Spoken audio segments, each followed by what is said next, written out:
चाहे विरक्त शरणागत, ये विषयी पुरुषों से तुम्हारी कामनाओं की पूर्ति नहीं होनी। कामनाओं की पूर्ति श्री जी से होनी। बने तो रघुवर ते बने, बिगड़े तो भरपूर तुलसी और अंते बने ता बनबे पे धूर। ये है कि मैं ऐसे दुख में जीवन को व्यतीत करूं तो मुझे किसी से सुख नहीं चाहिए, और अगर उनका विधान है कि ऐसे सुख में जीवन से तो मुझे कोई परवाह नहीं। केतिक आयु केतिक जीवन, काहे विनाशत काज हटकत। तुम्हारा काज है भगवत प्राप्ति। कितना जीवन है तुम जो दूसरों के आगे हाथ जोड़ रहे हो धन के लिए, भोगों के लिए नहीं।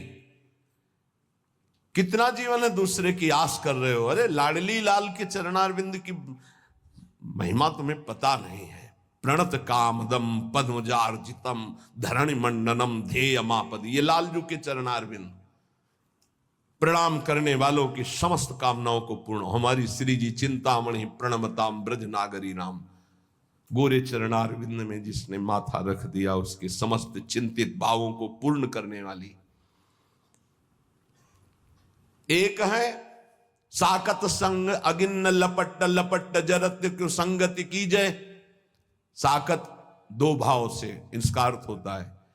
एक होता है जो गुरु मंत्र नहीं लिए मनमानी आचरण करते हैं उन्हें साकत, और दूसरा कहते हैं जो बकरे की बलि चढ़ाते हैं, शराब पीते हैं और कहते हैं हम माता जी की उपासना करते हैं। बोले इनका संग आग की लपट से खेलना है, अर्थात सारे सुकृत नष्ट हो जाएंगे, वैष्णवता नष्ट हो जाएगी अगर ऐसे लोगों का संग करोगे। साकत संग अगिन्न लपट लपट जरत्य को संगति की जय। सावधान। अब देखो कहां वैष्णव धर्म के पालन की वो वृत्ति रह गई। बड़ा विचित्र है। अगर वैष्णव उस परिवार में नहीं तो उस परिवार का अन्न नहीं खा सकते। चतुर्भुज दास जी जिस गांव में वैष्णव नहीं होता उस गांव का पानी नहीं पीते थे। भगवान का कंठी तिलक धारण करने वाला कोई इस गांव में है नहीं तो उस गांव में रुकते ही नहीं थे, चले जाते थे। जो गुरुमुख नहीं है उसके संग का क्या स्वरूप बताया है। साकत संग अगिन्न लपट लपट जरत क्यों संगति की जाए। नहीं, एक बार चतुर्भुज दास जी किसी राजनगर में प्रवेश हुए तो देखा एक आदमी आर्त भाव से रो रहा था और बैंड बज रहे थे, ढोल बज रहे थे, उसे लोग बंदी बनाए हुए थे। अपने ठाकुर मुरलीधर को लेकर पूरी मंडली के साथ चलते थे। बड़े ही महापुरुष थे, बड़े ही बलशाली महापुरुष थे। उन पूछा ये क्या है, ये सब उत्सव मना रहे हो, ये आदमी रो रहा है, इसको बंदी। बोले इसकी बलि चढ़ाई जाएगी देवी में। बोले कौन सी ऐसी माँ है जो अपने बच्चों को खाती है और प्रसन्न रहती है। जो देवी का मंदिर सामने ही था। बोले चलो। राधा वल्लभ श्री हरिवंश श्री वृंदावन श्री वंचन चल रहा था कीर्तन। पूरी मंडली का सेवक जी के मित्र श्री चतुर्भुज दास जी, सेवक जी हरिवंश महाप्रभु के अनन्य निष्ठ, और ये आकर वृंदावन में बंचंद महाप्रभु से दीक्षा ली थी। बड़े ही अद्भुत महापुरुष दोनों। चतुर्भुज दास जी गए और देवी जो साथ में ठाकुर मुरलीधर, देवी जी सामने सिंहासन में। उनका कैसी तुम मां है, अपने बच्चों की बलि स्वीकार करती हो, प्रसन्न मुद्रा में बैठी हुई है, निकल बाहर। ऐसे ही शब्द थे तो हवा में ऐसे देवी का श्री विग्रह बाहर आ गया और बैठा ला ठाकुर मुरलीधर जी को, और देवी से कहा कि जिनकी शक्ति से आप शक्ति संपन्न हैं। थर थर कांप रही थी देवी। पढ़ लेना भक्तमाल में चतुर्भुज दास जी का चरित्र, और रसिक अनन्यमाल में। उनका जिसकी शक्ति से शक्तिमान हो, आज से तुम्हारे सिंहासन पर वो बैठे हैं। आज के बाद अगर किसी बकरा की बलि, मुर्गा की बलि, आदमी की बलि चढ़ी तो आप समझ सकती हैं। थर थर कांप रही थी देवी। कहा जाओ यहां के राजा को आदेश करो, आज के बाद यहां कोई बलि नहीं। रात्रि में राजा को गए, उठा के पटक दिया, छाती में लात रखा, दिव्य रूप, और कहा आज के बाद अगर बलि चढ़ी तो तेरी बलि चढ़ाऊंगी। पूरा शासन कर दे, किसी भी पशु पक्षी की बलि। अब मैं वैष्णव हो गई हूं, देवी ने कहा। चतुर्भुज दास जी ने ठाकुर जी को छुआ के कंठी बांधी देवी के गले में और चेला बनाया देवी को। पढ़ के देख लेना। तो कहते साकत संग अगिन्न लपट लपट जरत क्यों संगति की जाए। जो ऐसी उपासना करते हैं, या जो उपासना से रहित दुष्ट स्वभाव वाले आग की लपट है, इनकी संगत मत की जाए। तो संगत किसकी करें? बोले साधु सुबुद्धि समान सुसंतन जान के शीतल संगत की जाए। जो समता को प्राप्त और भगवत प्रेम को प्राप्त महात्मा, ऐसा समझ करके जान करके ऐसे महात्माओं का संग करो। किन महात्माओं का संग करना चाहिए? जो समता को प्राप्त है। किन महात्माओं का संग करना? जो भगवत प्रेम को प्राप्त है। तो पहचान क्या है भगवत प्रेम प्राप्त महात्मा की? जिसकी बुद्धि में धन का महत्व नहीं है, कामिनी का महत्व नहीं है और कीर्ति का महत्व नहीं है, वो भगवत प्रेम को प्राप्त करने की योग्यता वाला महात्मा होता है। जिसको जो किसी भी पक्ष में नहीं, पूरा विश्व उसका है। उदार चरितानाम वसुधैव कुटुंबकम, एक ही परमात्मा तत्व सर्वत्र विराजमान है। वो समान सुसंतन, वो सम बुद्धि रखने वाला महात्मा है। बोले साधु सुबुद्धि समान सुसंतन जान के शीतल संगत की जाए। इनका संग तुम्हें शीतलता प्रदान करेगा, परम शीतल माश्रयामी श्री जी के चरणों तक पहुंचाएगा। बोले एक जो काचे प्रकृति विरुद्ध करे तो का कीजिए, और जे आगे के दाजे गए भजी पानी में आग लगे तो का कीजिए।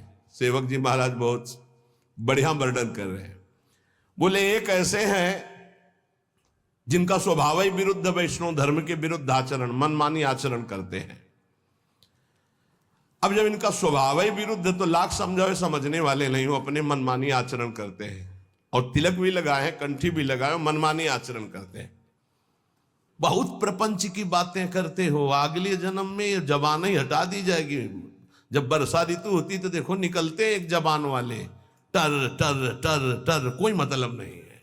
नहीं, जे नहीं करही राम गुण गाना, जी है सुदादुर जी है समाना। जिनकी जी भगवान की चर्चा नहीं करती, अगले जन्म में हटा दी जाती है। और जानते हैं उनको क्या बनाया जाता? मेढक, बोल टर टर, दिन भर लगा रहे, कोई स्वर नहीं, कोई व्यंजन, कोई भगवत चर्चा नहीं। तो एक जो काचे प्रकृति विरुद्ध करे तो का की जाए, और एक आगे के दाजे गए भजी पानी में आग लगे तो का कीजिए। संसार की जलन से बचने के लिए वैष्णव धर्म को स्वीकार किया, संतों के बीच में और यहां भी आकर वही आग लगा दी, राग द्वेष काम क्रोध ईर्ष्या की।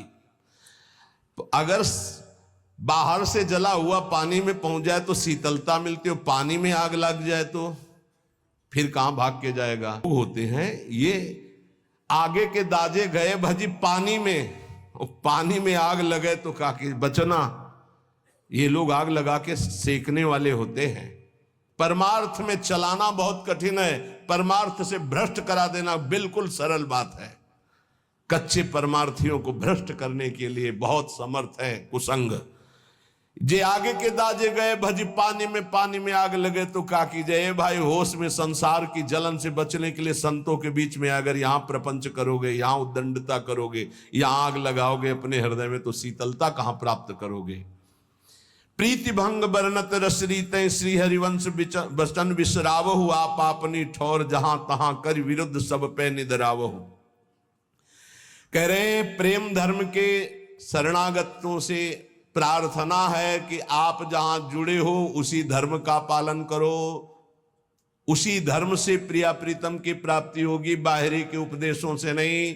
बाहरी उपदेश सुनोगे तो तुम्हारे हृदय में चोट पहुंचेगी। निंदा करने वाले लोग बहुत हैं, एक दूसरे के धर्म की निंदा, एक दूसरे आचार्य की निंदा, एक दूसरे की भक्ति की निंदा, ये सब बड़ा विचित्र माया का प्रपंच है।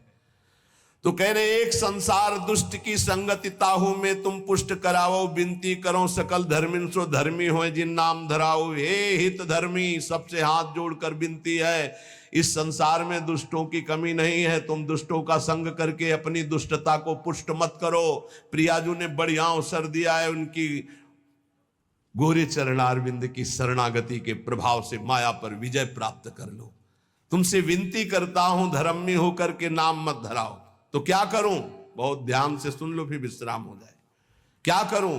बोले स्वार्थ सकल तजी गुरु चरणन भजी, गुण नाम सुन कथी संतन सो संग करी। काल ब्याल मुख पर्यो कफ बात पित्त भर्यो, भ्रम्यो कत अनन्य कहे की जिय लाज धरी। स्वार्थ का त्याग कर दो।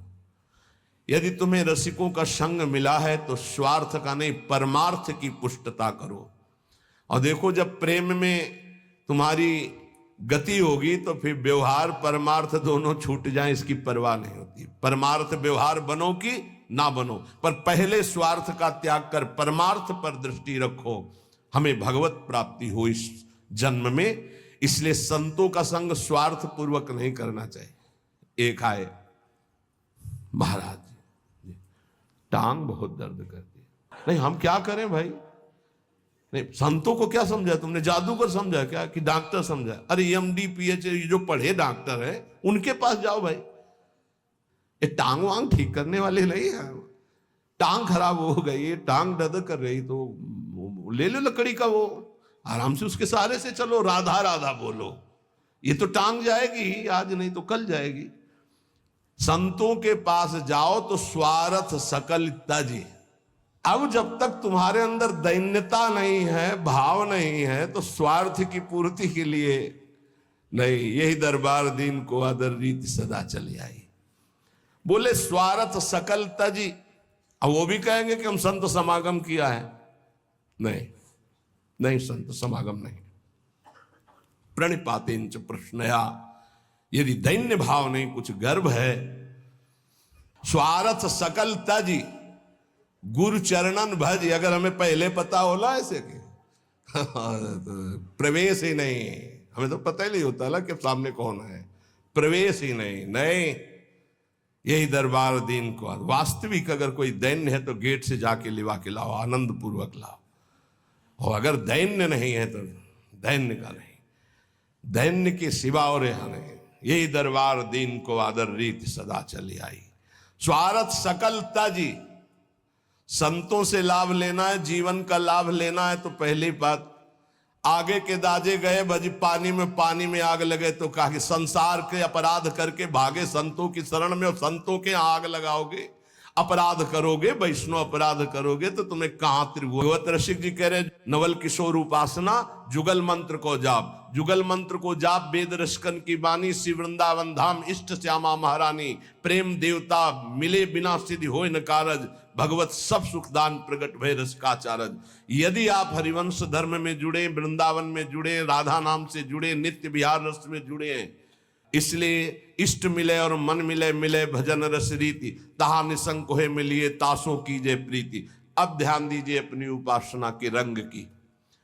अगर आप शरणागत हो चुके तो पहला नियम है कि बिना श्री जी को अर्पित किए एक बूंद पानी भी नहीं जाना चाहिए जिब्या में। और बात तो दूर, हमारी बात को समझना, हम कहते पहली बात तो ऐसा कुछ ना पिए खाए जो हम श्री जी को भोग नहीं लगा सकते। अगर आपकी औषधि चल रही है, आपका वृद्ध शरीर है, आप ऐसे लेते हैं, नाम जपते हुए पी ले, पर पहले राधा वल्लभ लाल की जय और भावना में अर्पित कर दो।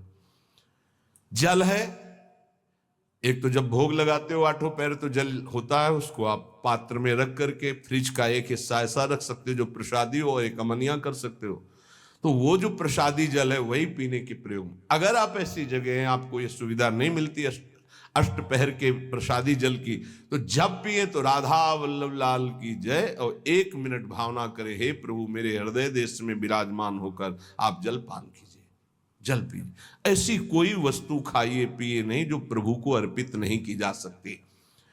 कुछ लोग ऐसे काचे धर्मी के लय उपदेश कहा अनन्य अनहाई अनर्पित जाय गटकत, शरणागत हो गए, उनको पता ही नहीं है, जहां जो देखा वो वहां खरीदा और खा रहे। ये तो देखी बात है।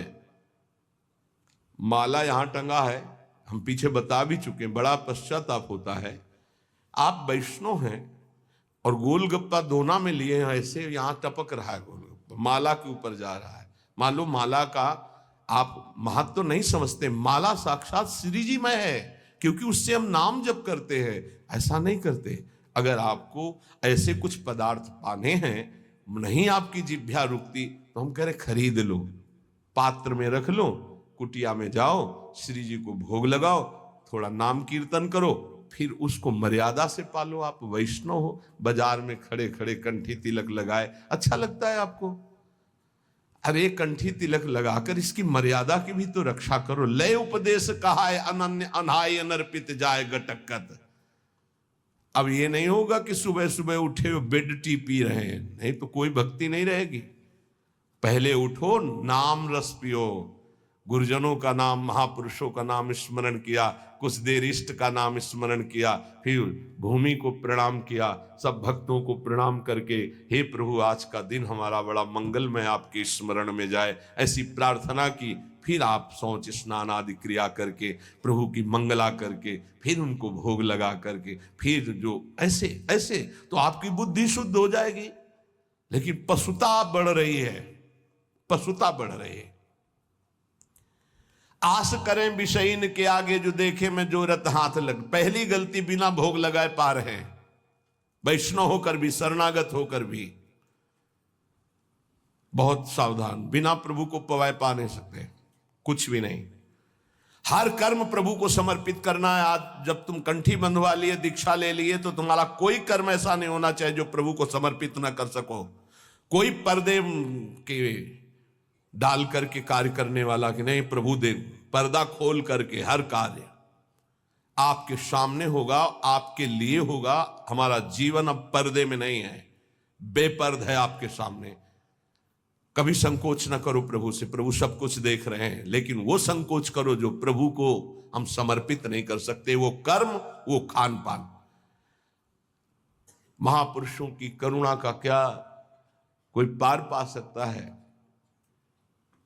अब वो हृदय द्रवित है, चिंतामणि में आसक्त था तो वो छाप लग गई। जैसे द्रवित मोम को जो आकार दो ले ले, ऐसे बहुत संभाल के द्रवित हृदय को नहीं। कहीं भी अगर अपनापन हो गया तो वो नहीं जानता कि उसका अपनापन कैसा है, नहीं जानता।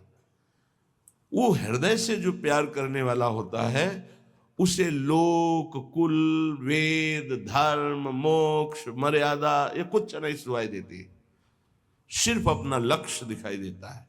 तभी सुंदरदास जी ने प्रेमी की दशा को लिखा है, न लाज तीन लोकन की, न वेद को कहो करे, न शंख भूत प्रेत की, न देव जच्छते डरे, सुने न कान और की, दृश्य न और इच्छना। ये डर नहीं कि मैं किसी की बहू के पीछे जा रहा हूं, मारा जाऊंगा, कुछ नहीं, पीछे पीछे जा रहे। जल्दी से घर में गई और अब देखा पति, तो पति से कहा कि कोई पीछे साधु वेश में है पर है गलत दृष्टि से, तो आप देख लीजिए। तो उनका आप धैर्य रखिए, दरवाजे पर आया हुआ भगवान का स्वरूप माना जाता है, हम एक बार इसका सम्मान करेंगे। बाहर निकले, प्रणाम मुद्रा में, आज्ञा कीजिए, कैसे आगमन हुआ? उनका एक कौन है जो गई? कहा हमारी अर्धांगिनी धर्म पत्नी। बोले एक बार भर नेत्र देखना चाहता हूं।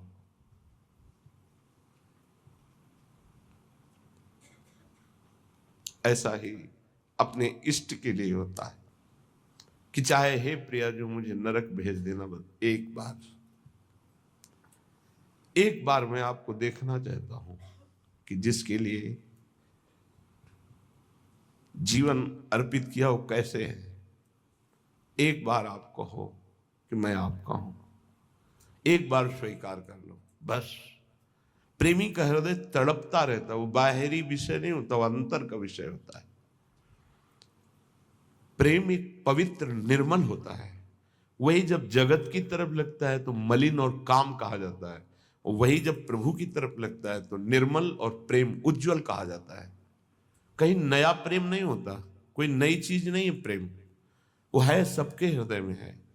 उसी को हम विषयों में, शरीरों में, नाना प्रकार की कामनाओं में उस प्रेम को बांटे हुए हैं। उसी प्रेम को बटोरने की बात साधना है।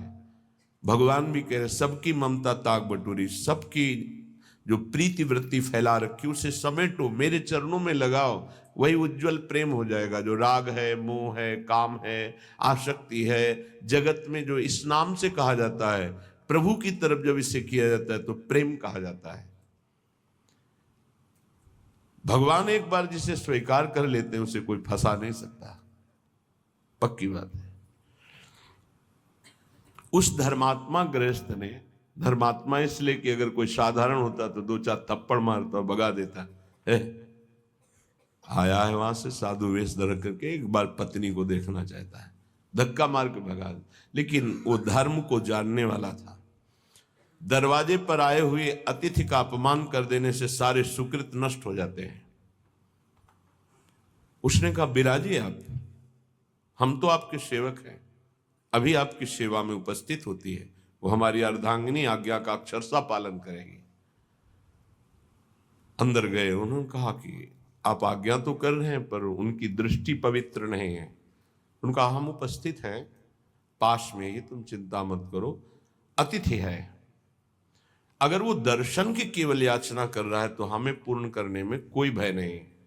आगे अगर कोई चेष्टा करता है तो हम उपस्थित हैं, फिर हम अपने धर्म की रक्षा के लिए जैसा प्रभु आदेश करेंगे वैसा करेंगे, आप निर्भय रहिए। जब पति का ऐसा आदेश हुआ, हो गई। रूप दर्शन की आकांक्षा थी, इसलिए यहां से करके गई। हाथ जोड़ा और कहा क्या आज्ञा है आपकी? कितने धर्मात्मा जन हैं, नहीं ऐसी चेष्टा और तो फिर कटु व्यवहार होना चाहिए। क्या आज्ञा है आपकी? अंदर आया, अरे नीच, फिर प्राण प्यारे श्री कृष्ण से विमुख होकर फिर शरीर की तरफ, ये ऐसा क्यों हुआ? ये मेरे नेत्रों का दोष है, इन दुष्ट नेत्रों ने फंसा दिया। अब नहीं। गा देवी एक काम करोगे, मुझे 2 सुई ला के दे दो। तो क्यों पूछने की जरूरत ही नहीं थी। पति से कहा ये 2 सुई मांग रहे हैं, दे दीजिए, गृहस्थी में होती है, दे दिया। उनका हे श्री कृष्ण, नेत्रों ने आपसे फिर पुनः दूर करने की कोशिश की, इसलिए ऐसे नेत्रों को मैं नहीं रखूंगा। जिन नेत्रों ने हमको फिर सांसारिक रूप की तरफ घसीटा, वो आपके लिए मैं इनको नष्ट करता हूं। सुई से आंखें फोड़ ली। आप जागृत हुई, दिव्य निष्ठा। इसका भाव हम ये नहीं करें कि आप अपनी आंखें फोड़ लीजिए। इसका भाव है कि जिसके द्वारा हमारे भजन में विघ्न पड़ जाए उसका हमें त्याग करना चाहिए। जाके संग कुमति मति उपजे, करत भजन में भंग, तजोरे मन हरि विमुखन को संग। चाहे हमारी कोई वृत्ति हो, हमारा कोई अंग हो, चाहे हमारा कोई निज जन हो, इस पे बर्दाश्त नहीं, त्याग। उसी समय भगवत साक्षात्कार होता है जहां निष्ठा जागृत होती है। निष्ठा, समर्पण, पूर्ण समर्पण। अब उनका पूर्वाभ्यास तो था नहीं, वृंदावन की तरफ चल पड़े, एक लकड़ी लेके दे दी, आंखों से रक्त की दो। उनका आप चिंता मत करो, ये इन दुष्ट आंखों को ऐसा ही दंड मिलना चाहिए, क्योंकि इन्होंने सर्वलोक महेश्वर परम सुंदर प्रभु को छोड़कर फिर सांसारिक रूप में आसक्ति अब नहीं। चल पड़े तो मार्ग के किनारे एक कुआं था, उसमें गिर गए। अभ्यास तो था नहीं, गिरे तो हा कृष्ण, आवाज आई तत्काल। बाबा लठिया पकड़ा, विचार किया कि कुआं तो बहुत गहरा है, लठिया पकड़ाने से क्या हो, लेकिन कोई कह रहा है, ऐसे पकड़ के ऐसे उठा लिया। इतनी हृदय में एक अद्भुत आनंद। उन्होंने सोचा है कि छोटी सी लठिया और कुएं से निकाल लेना, ये तो सिर्फ भगवान का काज है। और ऐसी सौरभ, ये तो ऐसा लगता है साक्षात श्याम सुंदर है। तो लठिया के सहारे से हाथ तक पहुंचे, पकड़ा हाथ, भगवान ने छुड़ा लिया। तो मुस्कुरा के कहा, हाथ छुड़ाए जात निबल जान की मोह। आप बलवान हो, छुड़ा सकते हो, लेकिन हृदय से जब जाओगे तो सबल सराहूं तो जाओ, बाहर से भाग जाओ, लेकिन हृदय से निकल के जाओ तो तुम्हें बलवान समझ लूं। भगवान ने हाथ पकड़ लिया और स्वयं वृंदावन बिल्व मंगल जी को लाए। अगर तिरस्कार ना हुआ होता चिंतामणि के द्वारा तो क्या उन्हें भगवत साक्षात्कार होता? अगर गोस्वामी जी की पत्नी ने उनको ऐसे महामंगलमय वचन, जो कटु वचन थे, ना बोले होते कि जितना तुम्हें इस चाम से प्रेम है, अगर राम से प्रेम होता तो तुम भगवत प्राप्त हो जाते। जगह जगह पर अपमान और तिरस्कार और निंदा ने भगवान की तरफ मोड़ करके भगवत प्राप्ति कराई है। इसलिए उपासक को चाहिए। लोका स्वच्छंद निंदाम विंदधति यदि में किम ततो दीन दीनम सर्वम चेतस्यात कुटुंबम किमु मम ततो दुर्दशा स्युस्तता किम। यदि इस लोक में सब लोग मेरी निंदा करें, ऐसा थोड़ी है कि सब निंदा ही करते हैं, कभी ऐसा किसी के साथ नहीं हुआ। अगर 10 निंदा करने वाले होते तो 100 प्रणाम करने वाले होते हैं। ऐसा नहीं हो सकता कि केवल प्रणाम करने वाले ही वो, निंदा करने वाले ना हो। ऐसा बिल्कुल नहीं हो सकता कि केवल निंदा करने वाले ही हो, प्रणाम करने वाले ना हो। ऐसा होता है। अगर आपके कुछ बड़ाई करने वाले हैं तो कुछ बुराई करने वाले हैं, कुछ नमन करने वाले हैं तो कुछ अपमान करने वाले हैं। परमार्थ के पथिक को उन दोनों में समान भाव रखकर चलना होता है। अपनी निष्ठा में फर्क नहीं आने देना।